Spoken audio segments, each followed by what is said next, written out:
Be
Première lecture.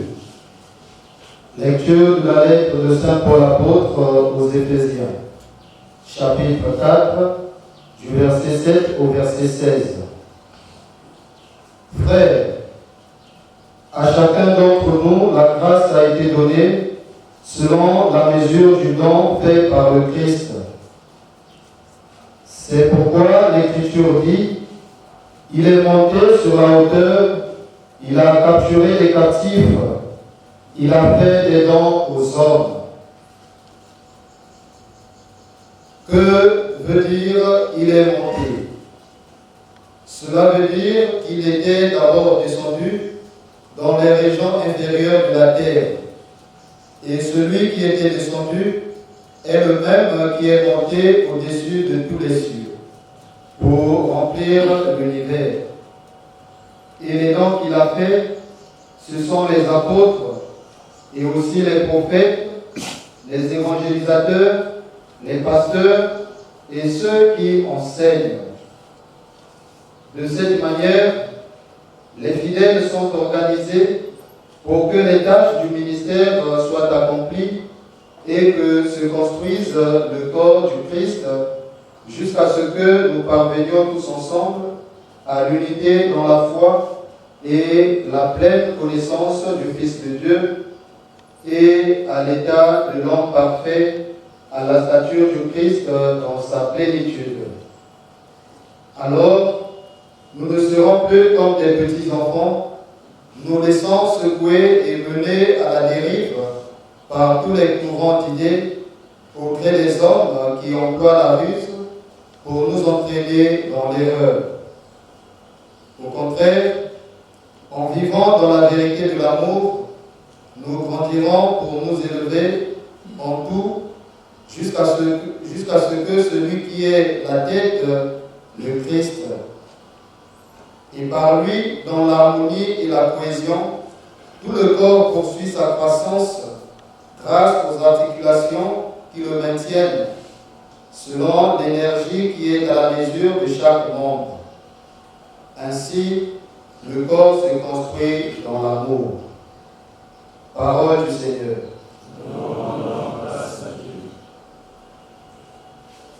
Dans la joie, nous irons à la maison du Seigneur.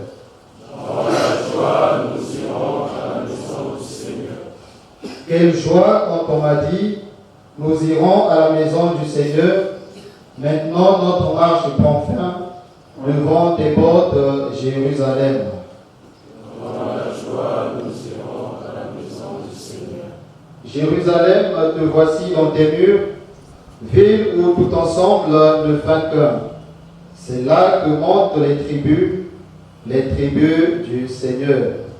Dans la joie, nous irons à la maison du Seigneur. C'est là qu'Israël doit rendre grâce au nom du Seigneur. C'est là le siège du trône, le siège de la maison de David. Dans la joie, nous irons à la maison du Seigneur.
Un jour, des gens rapportèrent à Jésus l'affaire des Galiléens que Pilate avait fait massacrer, mais leur sang a suivi les sacrifices qu'ils offraient.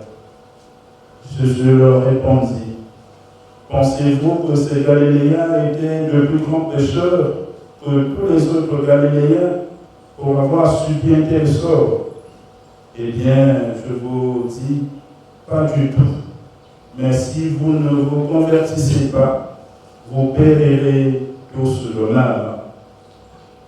Et ces 18 personnes tuées par la chute de la cour de Siloé, pensez-vous qu'elles étaient plus coupables que tous les autres habitants de Jérusalem? Eh bien, je vous dis, pas du tout. Mais si vous ne vous convertissez pas, vous périrez tous le mal. Jésus disait encore ces paroles. Quelqu'un avait un figuier planté dans sa vigne. Il vint chercher du fruit sur ce figuier. Il n'en trouva pas. Il dit alors à son vigneron, voilà 3 ans que je viens chercher du fruit sur ce figuier et je n'en trouve pas. Coupe-le. À quoi bon le laisser épuiser le sol? Mais le vigneron lui répondit, Maître, laisse-le encore cette année, le temps que je pêche autour, pour y mettre du fumier. Peut-être donnera-t-il du fruit à l'avenir, sinon tu le couperas. Acclamons la parole de Dieu. Louange à toi, Seigneur Jésus. S'il faut donner un thème à mon homélie, je dirais ceci: le problème du mal. Le problème du mal. Pourquoi le mal? Qu'est-ce qui est à la base du mal? La question a été évoquée depuis plusieurs années par des philosophes, des intellectuels. Et aujourd'hui, j'ai su essayer de donner une réflexion sur ce problème. Il parlait à la foule, aussitôt les gens lui rapportent l'affaire du meurtre des Galiléens. À cette époque, chez les Juifs, on pensait que la mort, les maladies et les malheurs de toutes sortes étaient voulus par Dieu pour punir les pécheurs. Et à contrario, que les justes aux yeux de Dieu étaient récompensés par une vie de richesse. Deux cas de figure se présentent. Ou bien le mal vient des hommes, ou bien le mal vient de la nature ou de Dieu. Le premier cas, un acte de Pilate, particulièrement où Dieu, massacrant les hommes, occupait un acte de piété, un sacrifice. On peut se demander pourquoi Dieu n'est-il pas intervenu? Que penser de Pilate et que penser de ses victimes? Jésus ne répond à aucune de ces interrogations, mais renvoie les interlocuteurs à eux-mêmes et les invite à une conversion sous peine de mort. Hélas, ce genre d'interrogation existe encore au XXIe siècle et aujourd'hui. Notre foi est mise à rude épreuve devant les guerres, les attentats, on brûle les églises, on assassine les chrétiens, on tue les pasteurs. Et la mort du cardinal est aussi une rude épreuve pour notre foi. Comment un serviteur bon et fidèle peut mourir? Si on regarde comment Jésus est mort, on peut comprendre toute la vie et le sens du sacerdoce du cardinal Émile Guéïla. Mais notre regard est très limité de les questions comme pourquoi Dieu a laissé faire. On a besoin de comprendre. Deuxième cas, le mal vient, dit-on, de la nature, comme l'effondrement de la tour de Siloé, qui fut victime. Jésus lui-même rappelle ce fait divers, probablement l'objet de nombreux commentaires à l'époque. Et cela s'est passé à Jérusalem, la ville sainte. Quel scandale! Pourquoi ces gens-là étaient-ils coupables de l'autre?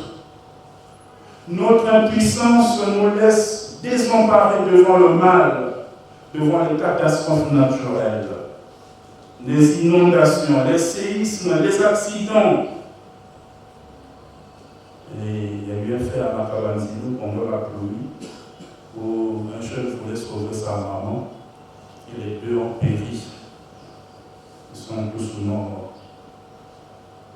Et cela nous a mis en colère. On veut trouver les coupables, les responsables. Comme cela ne suffit pas, on vient à douter de Dieu, de sa bonté. On voudrait bien savoir ce que Jésus répondrait. Or, il dit, si vous ne vous convertissez pas, si vous ne changez pas votre regard, vous périrez vous aussi. Si on continue de vivre comme on le fait, on arrivera à un malheur. Les événements de toutes sortes devraient être l'occasion de s'interroger en profondeur sur le sens de la vie, sur le sens de notre vie. Ce sont des signes qu'il faut apprendre à lire comme des invitations à changer de cœur. Pour expliquer son discours, Jésus propose la parabole du figuier dans la vigne. C'est l'histoire d'une discussion entre le maître, le propriétaire de la vigne, et son ouvrier, c'est-à-dire le vigneron, à propos d'un figuier. L'ordre est donné de couper le figuier, car il ne donne pas de fruits depuis 3 ans et pourrait nuire à la vigne. L'ouvrier demande un délai d'1 an. Il est prêt à s'investir pour que le figuier porte du fruit, même sans certitude de réussite. Dans la littérature biblique, la vigne symbolise le peuple d'Israël. Le figuier, c'est ceux qui traînent à se convertir, ou qui ne veulent pas du tout se convertir. Il s'agit alors de leur donner avec patience une chance de vivre, à condition de porter du fruit et de ne pas épuiser le sol pour rien. Cela nous fait penser à la patience de Dieu qui sait attendre et donne la possibilité à tout le monde de se convertir. Il y a 2 lectures que nous pouvons faire de ce texte. La première lecture est spirituelle et la deuxième symbolique. La lecture spirituelle ici, c'est l'appel à la conversion. Le figuier, c'est moi au milieu de la vigne de l'Église. L'ouvrier fait penser à Jésus, implorant la miséricorde du Père et lui demandant la patience envers nous, si incapable de porter du fruit. La deuxième lecture est symbolique. Cette lecture nous fait revisiter toutes nos relations. Dans cette parabole du figuier, je découvre l'histoire de mes relations difficiles, quel qu'en soit le domaine. Faut-il couper si elles ne m'apportent rien, ou avoir de la patience, ou m'investir davantage, mais jusqu'à quand? Je peux aller plus en profondeur dans ma lecture en comprenant qu'il s'agit de moi dans mes intentions. La vigne, c'est ma vie, et il y a un figuier en moi. Et donc un charisme que j'étouffe moi-même, un don, une vocation spéciale, mais qui devrait porter du fruit. Frères et sœurs, en un mot, Dieu attend de nous que nous puissions nous convertir afin de porter du fruit, que nous marchions sur le pas du cardinal, que nous devenions des prêtres à l'image du cardinal Miguel, que nous mettions au cœur de notre vie la vérité de l'amour, car le corps se construit dans l'amour, dit saint Paul. Amen. Amen.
vôtre soit agréable à Dieu le Père Tout-Puissant. Que le Seigneur reçoive de vos mains ce sacrifice à la louange et à la gloire de son nom, pour notre bien et celui de toute l'Église. Dans ta miséricorde, Seigneur, et par l'intercession de la bienheureuse Marie, toujours vierge, fais que cette offrande obtienne à ton Église de voir grandir le nombre de ses fidèles et de répandre en donnant sans cesse des fruits de sainteté par le Christ notre Seigneur. Amen.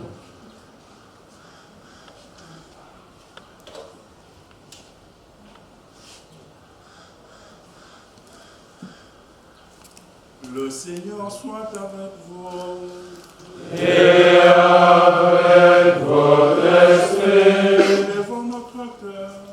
Nous le tournons vers le Seigneur. Rendons grâce au Seigneur notre Dieu.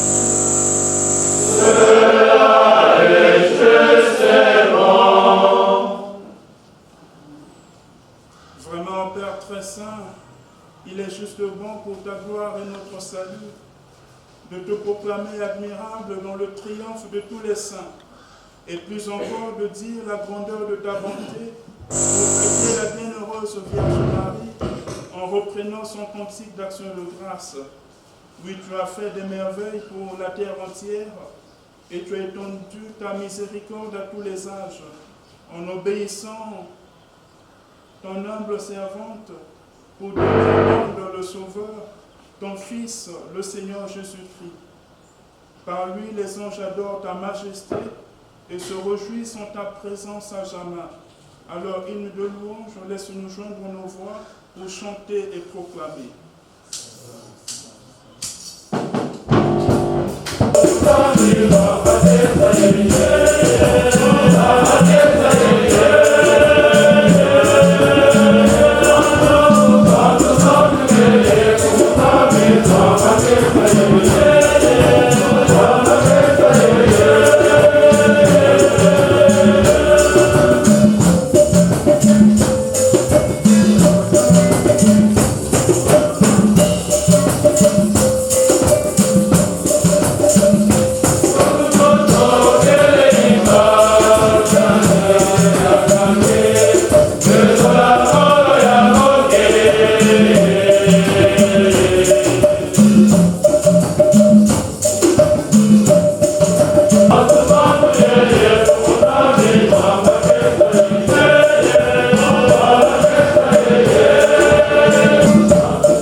Sanctifie ces offrandes en répandant sur elles ton esprit, qu'elles deviennent pour nous le corps et le sang de Jésus le Christ notre Seigneur.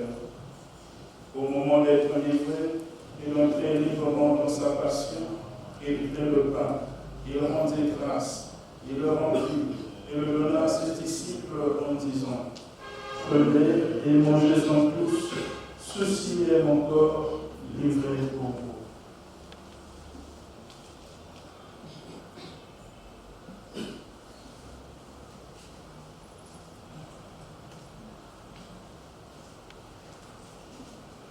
De même, après le repas, il prit la coupe.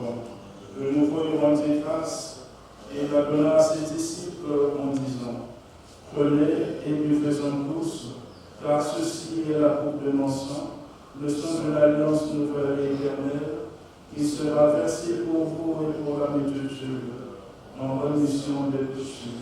Vous ferez cela en mémoire de moi.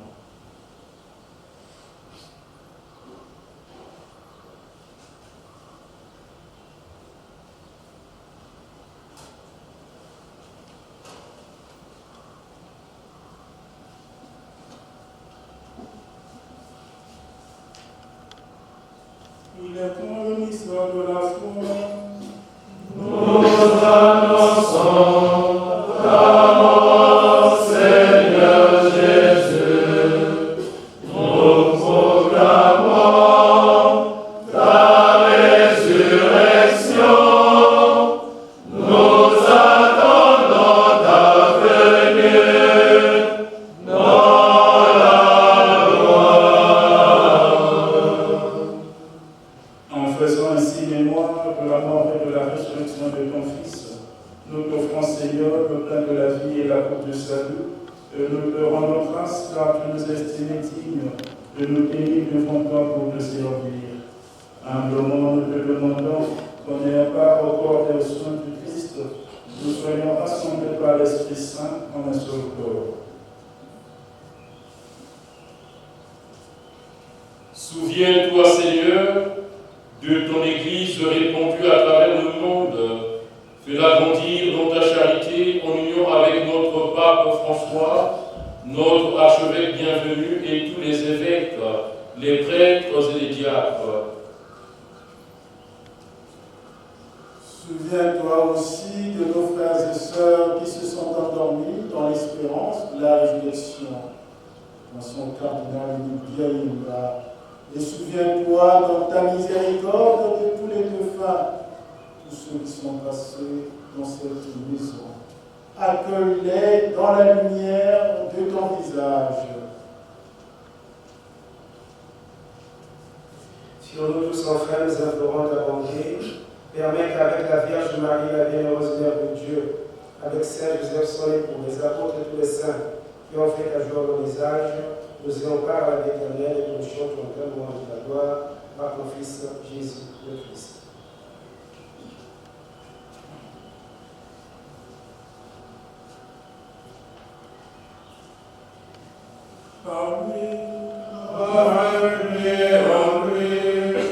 À toi, Dieu le Père Tout-Puissant, dans l'unité du Saint-Esprit, tout honneur et toute gloire pour les siècles des siècles.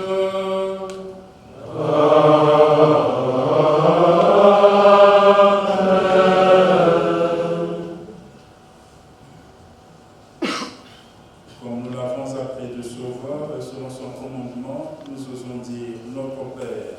Qui es aux cieux, que ton nom soit sanctifié, que ton règne vienne, que ta volonté soit faite sur la terre comme au ciel. Donne-nous aujourd'hui notre pain de ce jour.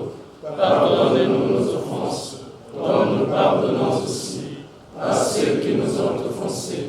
Et ne nous laisse pas entrer en tentation, mais délivre-nous du mal.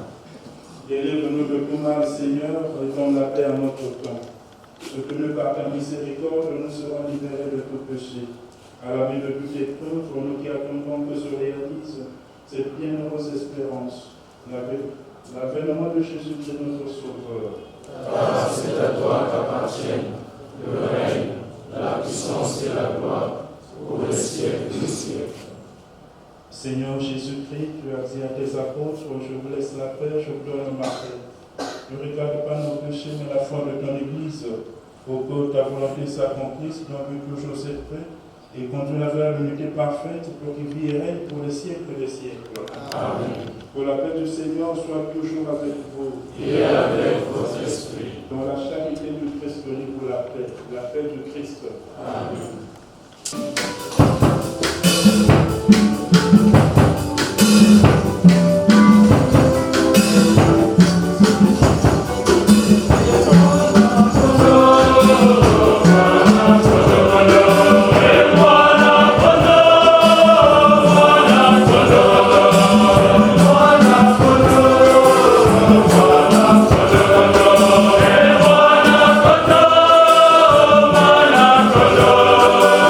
Hey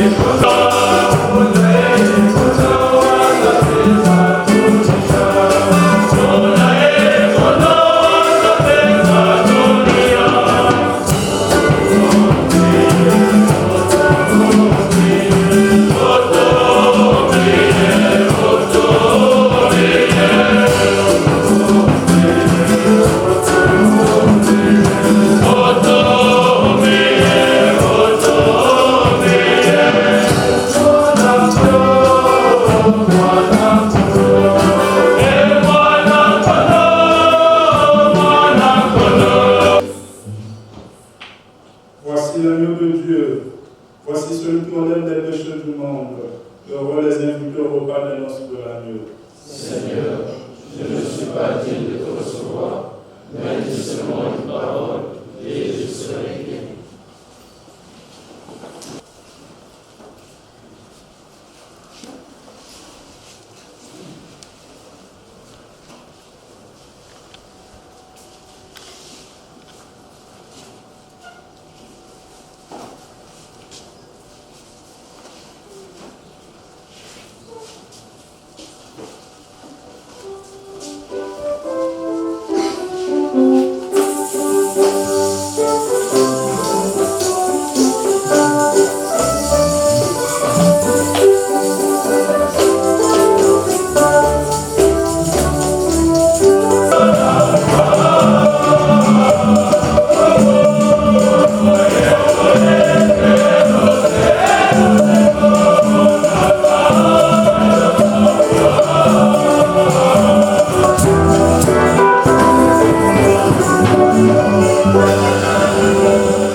Avant les remerciements et la prière post-communion, nous souhaitons bien accorder la parole à la sœur Brigitte Diego, qui a eu cette belle intuition à la fois existentielle et spirituelle de penser au jour où le cardinal Ekimenida a été ordonné prêtre. Et c'est une opportunité, une chance providentielle pour notre séminaire qui porte évidemment le nom de Ekimenida, pour en faire non seulement un modèle, mais aussi le chemin à suivre.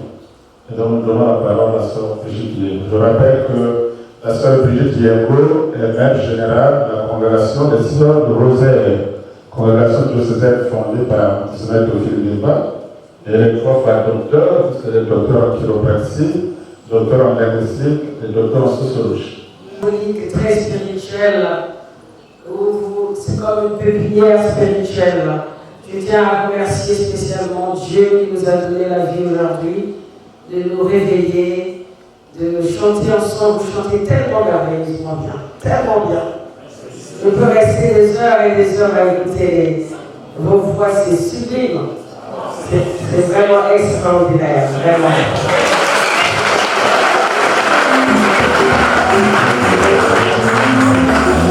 Je tiens à remercier le père recteur, l'abbé recteur, l'abbé Galao, l'abbé Christophe, tous vos formateurs qui sont ici présents. Et ce que je demande pour être vraiment à l'exemple du bon cardinal, c'est de développer en soi l'humus. Vous êtes comme des fleurs, mais une fleur, il faut toujours arroser. Vous devez arroser vos vies, pas dans la médiocrité, mais dans l'excellence. Vous ne pouvez pas être séminariste et être paresseux. Vous ne pouvez pas être séminariste, être voleur, menteur. Vous ne pouvez pas être séminariste, être dans tout ce qui est néfaste, dans la médiocrité. Il faut être dans l'excellence. L'excellence, excellence à tous les niveaux. D'abord, qu'est-ce que vous êtes venu faire ici? Qu'est-ce que vous êtes venu rechercher? Qui vous a appelé? Vous n'êtes pas venu de vous-même. Vous avez eu quelqu'un de grand qui est le Christ qui vous a appelé à son service. Et pour cela, il faut beaucoup de prières, d'adoration, de spiritualité, de méditation et beaucoup de respect pour vous-même d'abord, votre propre corps. Il faut vous respecter. Hein? Surtout vous les jeunes là. Vous vous respectez vous-même, entre vous d'abord. Entre vous d'abord. Et vous aimez entre vous d'abord. Vous êtes tous les diocèses, vous êtes là, représentés. Il faut vous aimer totalement entre vous. C'est vous l'avenir de demain pour l'Église. Si vous suivez comme ce qui se passe dans le pays, ça sera la catastrophe à tous les niveaux. Moi, je compte sur l'Église pour relever le pays qui est complètement par terre. Et c'est qu'avec Jésus et par le sang du bon cardinal libéral, nous sommes Jésus, que nous pouvons le relever.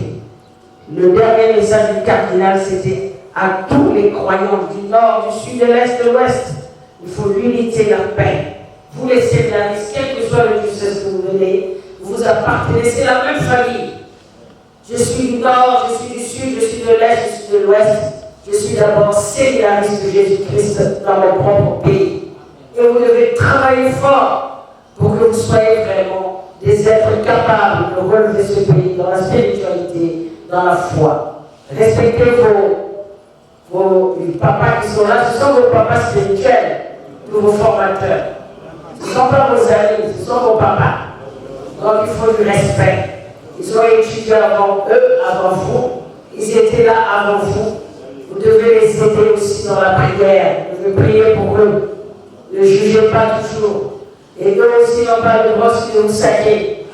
Parce que de tous les côtés, il faut la prière.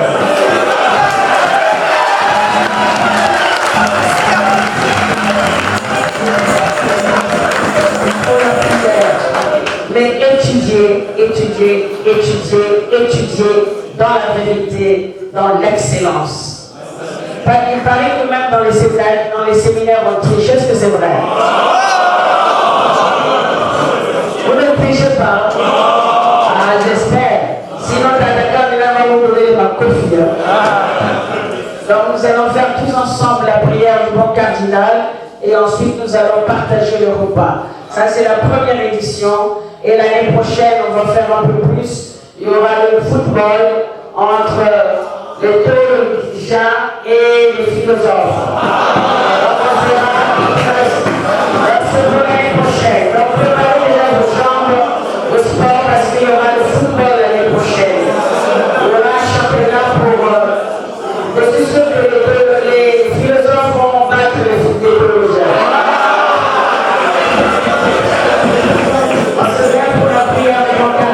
Seigneur Dieu notre Père, qui a révélé nos hommes par ton Fils Jésus-Christ, les voies du royaume des cieux et de l'éternité bienheureuse. Accorde à ton serviteur, le cardinal Émile Biaïda, la grâce d'être glorifié parmi tes élus du ciel, lui qui par ses vertus et le sacrifice de sa vie à témoigner sur terre du véritable amour de Dieu et du prochain par Jésus-Christ notre Seigneur. Amen. Merci mes prêtres, mes frères, mes bien-aimés. Merci l'abbé David pour vraiment l'homélie extraordinaire. Merci. Soyons tous de l'unité les uns les autres. Merci.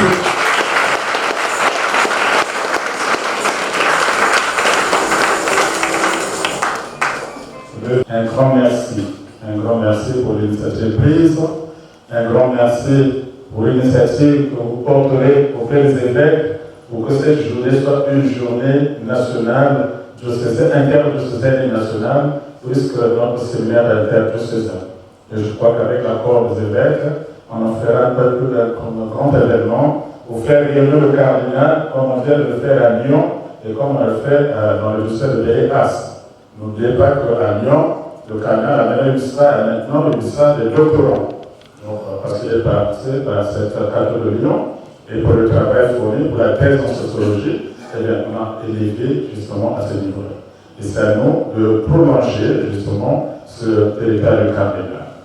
Et pour dire aussi merci à tous et chacun, la sœur a utilisé un mot, l'humus, qui rejoint extraordinairement, providentiellement, l'homélie du Père. Une homélie forte, profonde, pertinente, et une homélie qui transforme, qui transfigure, parce que j'avais l'impression de donner un cours de théodicée au premier année. Est-ce que la question du mal, le Père a insisté sur la question du mal, qui implique non seulement de voir, mais de s'impliquer pour la conversion. Et pour que la conversion ait lieu, il fallait cette image, ce symbole de l'humus qui devient le vigneron. On doit être les villes, a dit le Père, justement, pour transformer le mal en bien. Et merci pour ce que la sœur vient de comprendre. Donc, tout est bien qui finit bien. Après le sacrifice divin, on va passer au sacrifice divin, avec beaucoup de modération, pour la prière et Père l'image du cardinal et du Encore une fois, merci ma sœur, et Père David, merci également. Levons pour la prière. Prions le Seigneur. En célébrant la mémoire de la bienheureuse Vierge Marie, Reine des Apôtres, nous avons reçu, Seigneur, la nourriture qui nous sauve et nous te prions humblement que ton peuple progresse toujours vers le salut, en espérant persévérant dans ta volonté le service des hommes, par le Christ notre Seigneur. Amen. Le Seigneur soit avec vous. Et avec votre esprit. Que Dieu Tout-Puissant vous bénisse, le Père, le Fils, le Saint-Esprit. Amen. Allez dans la paix de Christ.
C'est toujours une joie quand il s'agit de fêter l'anniversaire, surtout du cardinal Émile Biaïnda.